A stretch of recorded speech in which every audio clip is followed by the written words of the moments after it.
Kwa wito wangu sasa hivi asubuhi na mapema, bado tuna muda mrefu. Kwa hiyo wale ambao hawajitokeza waje wajitokeze, na kama mnavyoona hali ya utulivu na amani.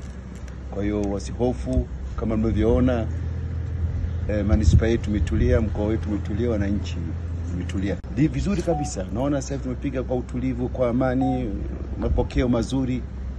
Na kama mtakumbuka wakati tunahitimisha kufunga huko Mafinga, niliwaambia wakazi wa huko kwamba uchaguzi huu ni moja kati ya chaguzi yenye amani na utulivu kabisa kwa kutokea katika nchi yetu. Na sasa hivi mpaka muda huu mnaona nchi imetulia, watu wametulia. Na mara nyingi nyakati kama hizi, wakati wa kufunga kampeni, kunakuwa na vurugu, watu wamepigana, watu wamefanya hivi.